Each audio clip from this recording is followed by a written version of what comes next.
but no school facilities other than Kingwood High. Yeah. Yes?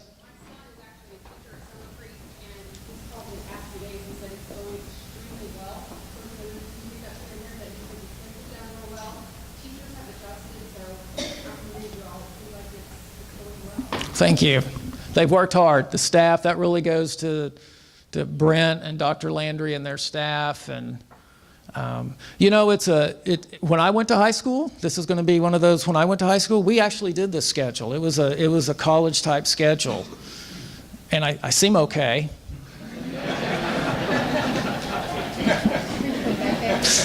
What's that? No. I graduated. I seem to.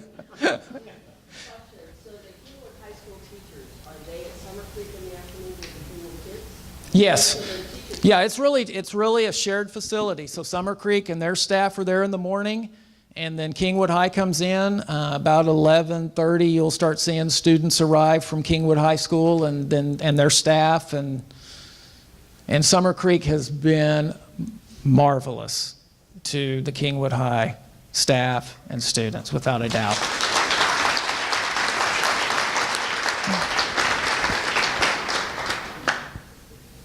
Okay, thank you all so much.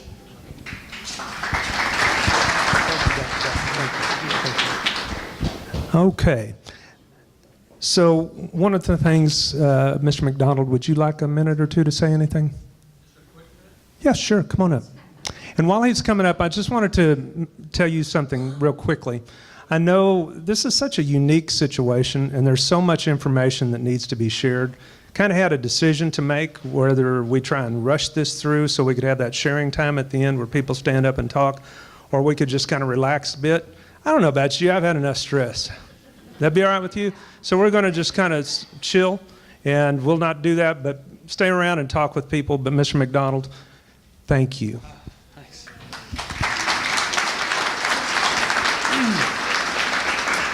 I'm going to do my best not to get too emotional right now, because it has been what Dr. Fagan, it's been about 2 or 3 weeks of, this has to go fast. When the hurricane hits and we lose an entire school, an entire population of kids that need to go to school, what can we do?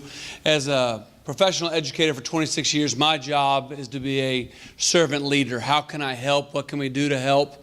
And if y'all don't know who I am, where I came from, I was the administrator at Wood Creek Middle School for the last 7 years. So I was part of opening Wood Creek. I am highly invested in this community.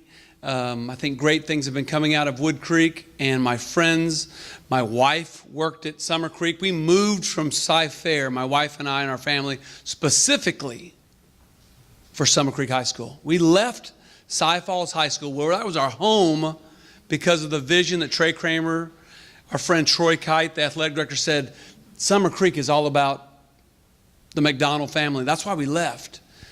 So I got to just say, when I got the job in early August, when I got the opportunity to move from Wood Creek, which I love, this is my dream job. I've never wanted another job. This is it.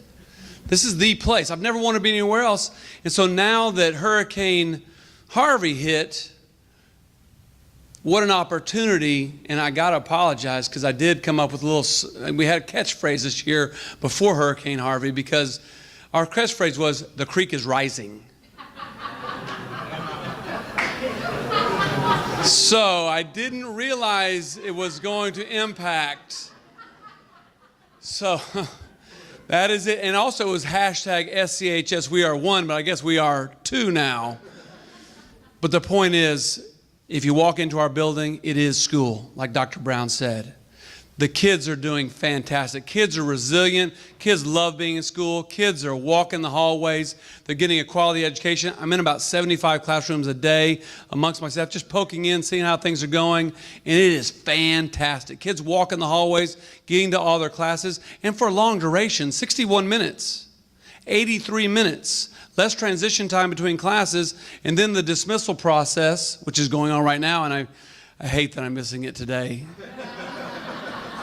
Trey's doing it for me today. But let me just say that these kids are getting a great education. And I had my senior class meeting today and my junior class meeting today, and I reiterated, This is a college schedule. Don't waste a minute of your day.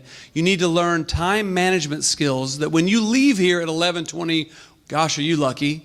When you leave here at 11:20, you need to structure your day to get your lunch. Maybe you get to help out mom and dad get the little brother or sister from the elementary school or the middle school. Maybe now you're helping out the family more because you can go to work earlier than you could before, but you've got to get your homework done. And the other good thing they're figuring out is if you get an assignment on a Monday, you've got Monday night, Tuesday night to get it done for Wednesday, for example.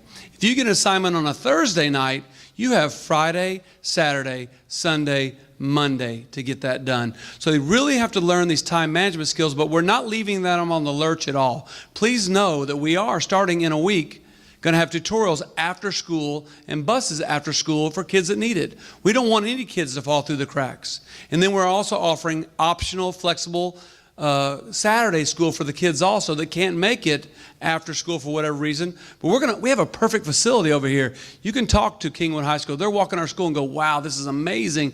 It's a great place. But please know, we can't leave a building like that empty and unused on a Saturday when we have kids that need the minutes. And we have a staff over there that realizes we need to give up some of our Saturdays. So we'll have a rotation and what they can do and when they can help out. And the rooms will look much like this right here. You might have some Algebra 1 over here, some Algebra 2 over here, some geometry over there. And you get to walk in with your questions and ask your questions, but we got to meet every kid and give every opportunity. Yes, we're losing face-to-face minutes, but we have more optional minutes with kids can come after school on Saturdays that will make up all those times. And I do want to leave you with this. Not one extracurricular activity has been cut. Kids are still in Stuco. Kids are still in the band. Kids are still in dance. Kids are still in cheer. We got a football game tomorrow night, and we're ready for that football game. But I want you to know school is going on, and the kids are doing fantastic. And that is what we're going to do. We're going to do fantastic. And you're going to look at us in a year and go, how'd they make that happen? We're going to make it happen. So we told Kingwood from the very beginning they walked in, Kingwood, we got your back. So whatever perception was happening in the past about Summer Creek, they've realized, wow, that place is pretty special because we are very special. And we're special because of y'all. Thank you for letting me have a minute, but I'm very proud of where my family and I left to serve. Very proud of this community. And so thank you for this minute or two, but we're going to get the job done at Summer Creek. We will. Thank you. Thank you. Thank you. I mentioned earlier, Nolan Correa was just absolutely fantastic to work with for 3 years. And anytime you have somebody like that that gets a promotion, you're excited for them, but you kind of go, But you know what? You guys picked the best person to be principal of Summer Creek High School. Amen. Thank you. All right. So, you know, one of the topics that was mentioned there back in a minute or two ago was Westlake Houston Park. I didn't say parking lot. Westlake Houston Parkway. Okay. But I want you to know we have a friend, and that is Drew Gutierrez, and I want to explain this. If you think Westlake Houston Parkway is bad now, I hate to think what it would have been if they wouldn't have done some things several years ago. I don't know if you remember how long it took for those lights that were standing there for months. You're going, those lights are there. Why aren't they using them? What they were doing, they were putting lines so that they could synchronize all of those. And if you think it doesn't make a difference, try one of those days when one of those lights is not working. And so one of the things that Drew Gutierrez is with Commissioner Ellis's office, a dear friend, and totally invested down here. He's asked me to let him know, and they're working on many things. So the Commissioner's office does not have a deaf ear. Please give him a huge round of applause. Drew Gutierrez. Thank you, Don. Good afternoon, everybody. So I figured if we can survive Harvey, we can survive the Westlake Houston parking lot. So yes, my name is Drew Gutierrez, and I'm Community Engagement Coordinator with Commissioner Rodney Ellis. I do live, work, and play here in the community. I live in Atascocita, but I do not use Westlake Houston to get to work. So I'm going to give you the 50,000-foot view, 30,000, and then the 1,600-foot view. So real quick, levels of government. You got your federal representatives, 585 members of Congress, state, 181 members of Congress, and then you got your local. Out here in the Summerwood area, Summer Creek area, we are in unincorporated Harris County. There is some city that'll venture through here, and I'll show you the map. But we're Harris County unincorporated. This is Harris County as a whole. 4 county commissioners. This is supposed to be color coded. That doesn't mean that we live in 4. We actually live in precinct 1. So what's a Harris County commissioner do? Roads, bridges, and parks is their bread and butter. They also have to hold the annual budget and set the tax rate. That's their top 3. We are a commissioners court is a court of business, not a court of law. Harris County Commissioners Court does not have the power to enact laws or legislate. We depend on the state legislature for that. I'd be remiss if I don't mention my man, Harris County Commissioner Rodney Ellis. A little bit about Commissioner Ellis. He was elected to City Council back in 1983. He served 3 terms on Houston City Council and then was elected as a state senator for Senate District 13, and he served there for 25 years. He then replaced Harris County Commissioner L. Franco Lee when he passed away back in 2016. So some of his passions: economic development, education, civil rights, budget issues, responsible environmental policy, tax cuts for the middle class, criminal justice, and the workforce development. And he is dedicated to providing a quality and accessible service and programs that will enhance the lives of Harris County Precinct 1 and fight for reforms that will benefit all Harris County residents. One of these reforms is currently the bail reform. Commissioners Court is spending about $4 million fighting this bail reform currently, and it's climbing very quickly, and those $4 million is to out-of-state attorneys. So this is the Lake Houston area. We are a conglomerate of different jurisdictions. So here you have Harris County Precinct 1 there to the far right in the yellow. Then you have the light pink, that's Harris County Precinct 2, and then to the left you have Harris County Precinct 4, Commissioner Cagle's office. Now if you think that's complicated, here's the next map. This is where we put in the cities. So to the right, the yellow is the city of Houston. To the top left-hand corner is the city of Humboldt. So what's going on in the Summer Creek area?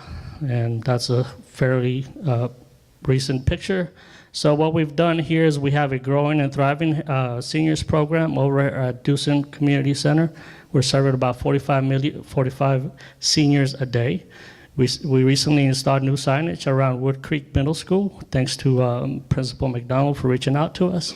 So if you need anything done through me, reach out to Principal McDonald.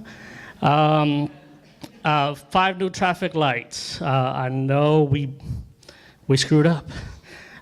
We didn't help that the first day that the lights were turned on, they malfunctioned, and everybody from Kingwood was calling my office. So I apologize for that, but we're trying to do our best. We also redesigned the intersection of North Lake Houston Parkway and Doosan, as well as the completion of Lockwood and Eastmont Houston, which allowed most of the development for Generation Park. And that was a partnership through McCord Development and Commissioner L. Franco Lee back a couple years ago. Community concerns. So this is what I hear. Mobility is an issue. It's going to be an issue. It's going to continue to be an issue. We are looking forward to Woodland Hills opening at the end of the year. That should relieve some of the congestion off of Westlake Houston. Now, we got to make sure we notify Atascocita and Kingwood as much as we can, that we would get those folks over to Woodland Hills. Currently, the commissioner has requisitioned a traffic study for all future road projects, and that is an ongoing thing, trying to identify what other roads are needed throughout the precinct and Northeast Harris County to get traffic flowing. With that being said, there's going to be some growing pains. One of my other concerns is Humble ISD's High School number 7, right off of Westlake Houston, and a new elementary off of Westlake Houston in Harris County Precinct 1, which is going to create some concerns. They're forecasted 1,800 new rooftops coming to this side of town, and 77044 is one of the fastest growing zip codes in Harris County. And last is bikeability and hikeability. We don't have enough sidewalks around here. We are taking a look at how it is that we connect Summerwood and Generation Park. Commissioner Ellis is an avid bike rider, so I'm trying to pull his ear, trying to get some connectivity over here. This is the heartbeat of the Summer Creek area, Westlake Houston and Beltway 8. The last traffic study indicated 1,700 vehicles are making a left-hand turn in the afternoon off the Beltway onto Westlake Houston. I am guaranteed that's probably much higher now. There are a lot of idiosyncrasies with that intersection.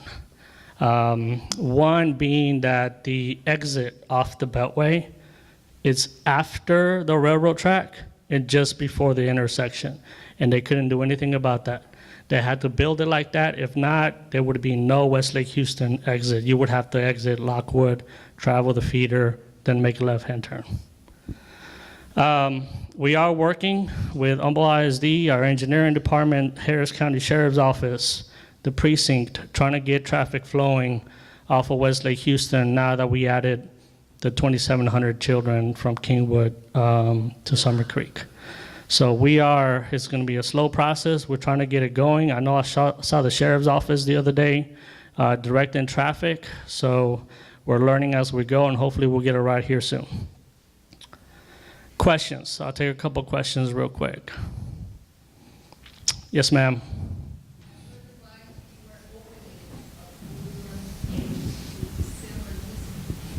Yes, that is a different county commissioner, and the last update that I had was that they're going to open that road at the end of this year. That specific road is going to go from Beltway 8 all the way to Humble Middle School. And no traffic, or very little traffic lights for now.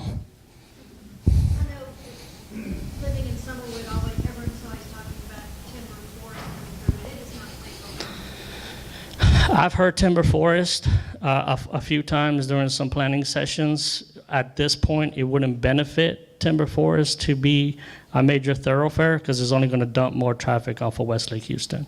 However, I'm not an engineer, I'm not an attorney. This traffic study is going to take a look at everything: traffic counts, traffic accidents, how many buses, how many mid-size vehicles, so on and so forth. So that's the data that they use to justify building these new roads. However, if there is something like that coming down the pipe, we are going to have some community engagement, some town hall meetings, trying to get community input before we even do anything. Yes, sir. Yeah, are there any plans to do anything else with the intersection there, Westlake Houston Parkway and the Beltway? Because I remember a few years ago, or a couple of years ago, they added that left turn lane, but getting off, it goes down to one lane and then they all turn and people are, I don't know, to me it just seems like it compounded the problem that didn't exist when that was done. So that was what the way they do those is a traffic impact analysis, and the Kroger did one of those right before they broke ground on their new facility, and what that showed is nobody was using the U-turn. So that specific, you were exit Beltway 8 and you would have to merge to the right to make a left-hand turn. That particular lane was just sitting dormant. So what they did is they cut out the median to the left, and that allowed a dedicated left-hand turn. So it actually opened up some traffic on the right. Now, if you're traveling from Woodland Hills, or you're exiting the Chick-fil-A at 5:30 in the afternoon and you're trying to merge left, yeah, it's an issue. It is an issue. My recommendation is, if you have the time and the patience, just take it down to North Lake Houston Parkway and make a left, drive around to Dewson, and you'll bypass all that traffic. All right. Oh, yes, ma'am.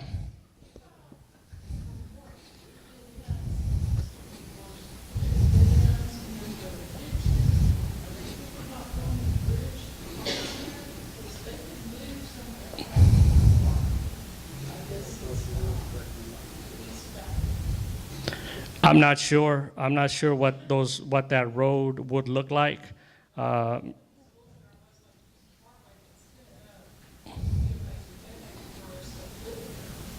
Yeah, I'm not sure. I don't know what a future timber forest would look like, but like I said, if that is going to be a plan down the pipe, we'll have some open town halls and some community engagement for you guys to give some input. Robin. Well, quick shout out though to my Leadership Lake Houston Class 6, the best class ever. Yes. Is there any plans to make going from Westlake Houston to Bell Lake that far right turn a right turn lane? No. And the way it was justified to me is during the morning and sometimes in the afternoon, there is it's kind of one of those unspoken rules, right? In Summerwood, you know that if you don't live in Summerwood, if you stop traffic on that right turn lane. But because of the traffic flow throughout the day, and now even more crucial with Kingwood merging with Summer Creek High School, the traffic is, some of those guys are able, you got to give them the through and not force them to make that right-hand turn. It is on our radar. So the other thing that engineering is doing is they're doing a traffic study at that intersection before and after Woodland Hills. And then that way we could use that data to make some other conclusions. All right, thank you very much. I'll stick around after the meeting. Thanks. Thank you, Drew. Appreciate it. Okay, really appreciate that, Drew. Thank you very much. Okay, so now, part of this with transportation, we're honored to have a gentleman with Metro, Mr. Art Murillo. Come on up, please. Well, good afternoon, everyone. I promise you only need 3 minutes of your attention, please. One of the reason I wanted to come out here, and this was before the storm came, is I wanted to really tell you everything about our long-range plan. And it's amazing how things change, when, at the turn of the time, like everything can happen in an instant, right? So fortunately, things are going great in terms of where we're going, what we've been able to do. Yesterday was my first day back at the office. We've been doing a lot of transportation and assistance, and we've been at the NRG, and I'm talking about Metro in general, and George Road Brown. But I don't know if you got to see an article, and I think I passed it around. The article opinion piece that our board chair for Metro wrote, and she really managed to kind of explain why it's so important that we remain focused and we bring us all together as we move forward. The only information I want to give you today is the website. It's called metronext.org. And it'll tell you everything about our long-range plan. There are 5 phases, and we're at the very beginning. And essentially, our task is to engage and get information. And this meeting has been very helpful to me. And I look forward to coming back and sharing more information about where we are. Just like I said, it's the very first phase. I'm glad that I'm able to work with the Chamber of Commerce, like the Houston Chamber, and the rest of the groups. So I'll be here. I'll be around. And I want to hear from you as well. If you have any suggestions, I have some suggestion or comment cards in the back that I'll be glad to take back with me. But yeah, go to that website, and you'll be hearing from us. Our president as well, our Tom Lambert, has been very instrumental in making sure we all put our pieces back together and get back. The economy depends on it. The main points that I wanted to make as far as the plan, the Metro Next plan, is that we want to ensure that we develop the best state-of-the-art system in the country and in the world, and it takes time.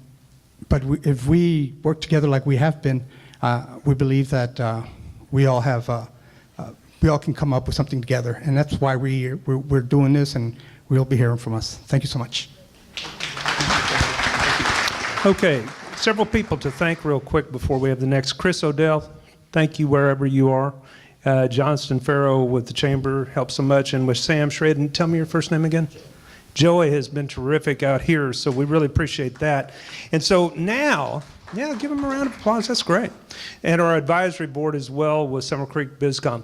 So now comes kind of some fun, because that's a part of building a community spirit. The last several years we've been able to do, and we'll talk about this more, about tailgating, and we have the head coach that just loves to have excitement in his life. Have you had enough the last few weeks? Okay, okay. But the head coach of the Mighty Bulldogs, give him a round of applause, Brian Ford. Thank you, Don. So my vote in the whole reorg was for us to take all the football players from Kingwood and put them on the Summer Creek football team. I wasn't real, the other details, I was not that worried about them. I knew that would be taken care of, but I was kind of excited about the possibility of gaining 250 more football players. Didn't work out. But no, we're excited to get the season going this week. I'm not going to take a lot of time because I'm going to bring one of my coaches up here to talk to you guys about an opportunity to partner with Summer Creek, and so I'll let him come up, but just to tell you that we will open our season on the road this week, but we'll be back at Turner Stadium next week on Thursday night, and we will have a 9-game season. This time I'm bringing DJ Wilson. He's our head baseball coach. He kind of pioneered this ad program that we have on campus, and I'm going to let him talk about that. But again, it's just a great opportunity to partner with Summer Creek. Thank you, Coach. Thanks for having us. I'm DJ Wilson. I am the head baseball coach at Summer Creek. I do want to explain a little bit of this opportunity that we have. We did this similar program on our baseball field last season. So if you've been on campus last year and you saw these giant signs that we had on the baseball field, this is something similar that we're doing. What we are offering is a package that allows you to put a sign up on the fence line that faces the parking lot out in front of our athletic facility, okay? It does give a unique situation where for sure over the next year we have twice as many people on campus, twice as many events, so it does allow you an opportunity to show your support for the community with twice as many people on our campus all the time. So what we have is this allows us to be able to make capital improvements and upgrades to our existing facilities. Obviously, the more money we can raise to do that, that means the more money that we can put out of budget and whatnot to our students. What this does is the buses drive past here every single day. Anybody that enters this athletic facility for any game outdoors, including our middle school games, have to walk right past this and go into the ticket booth, okay? Just to give you some highlights about it, the signs are vinyl, so they're not windscreen, so they're really dark and bright, and you can see them. You don't necessarily lose the visibility of what you're trying to display, seeing through that. They're very large. If you compare it to what you maybe see on other fence lines, these take up the entire fence. They go from top to bottom, and they fill up an entire distance in between two poles, so it's roughly about a 6x10 sign, okay? It's very bright and visible. What we have is a sponsor fee of $1,000, and that gives you a sign up there for one full year, okay?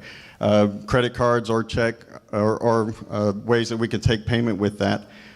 We also do have the similar program still working with our baseball program. It's a slightly different, it's a larger sign, a much larger sign. It's actually on the playing field. It's a 2-year agreement for $2,000, and there's some other recognition involved at game time, during the games, and some print material too. But if this is something you're interested in, please contact myself or Coach Ford. We do have brochures available to give you. Should that be something that you want, we'll stay here till the end. Just swing by and get it from me, and we would love to offer this opportunity for you to show how you're going to partner with Summer Creek High School and show your support for our community. The last thing I will say is just a heartfelt welcome to the community. You do offer us a lot of support already, and we appreciate that. We couldn't do what we do and try to be successful without that, so thank you very much. I want to thank DJ. Put a lot of work into organizing all that, and just if you did not get a chance to see the signs that we started with last year on the baseball field, they look awesome. Really beautifies the campus. So we're wanting to fill that fence line, that kind of hurricane fence. It just kind of looks whatever. All of a sudden, looks great with these signs. So hopefully we can partner with that, benefit you, benefit us. Thank you. Thank you. Okay. So the last several years, Dr. Paul Lyle has done a tailgating event, and he's going to be sharing that with you. This is going to be a lot of fun. Paul, come on up, please. I want to share just a couple things with you. Don has already mentioned divine providence. And I want to just share two things about our church. I'm the pastor of Summer Creek Baptist Church, which you can see our buildings right there, right down the street from Summer Creek High School. We worked for 11 years to finally get on that property. And I was so grateful that and Nancy, you're here. Just what a great opportunity we had to work with Lakeshore Elementary. Brent is a friend of mine, just loving that we get to be next door neighbors now. But we worked for 11 years, and we finally got on that property Easter Sunday. Divine providence, because now our church is being used for classroom space, for extra meetings. The choir is meeting there now for rehearsals. And so the Lord just provided that so that we could be a service to the community. And we're excited to do that. Also, divine providence, the Sunday that we had to cancel church, I was supposed to preach, and I planned my sermons 4 and 5 months ahead on the flood. And so I was like, all right, I'll just preach it the next week. When you get to Genesis chapter 8, it says this: but God remembered Noah. But God remembered us. He knew what he was doing when he sent the weather, and he also knew what he was doing when he's cleaning it up. And I'm so grateful to be a part of this. Don called me, I guess a week ago, and he said, I know you've been doing a tailgating party between Atascocita and Summer Creek. Why don't we do Summer Creek and Kingwood and put hot dogs and everything on both sides of the Turner Stadium? So I've already contacted a church and said, why don't you be a part of that with us?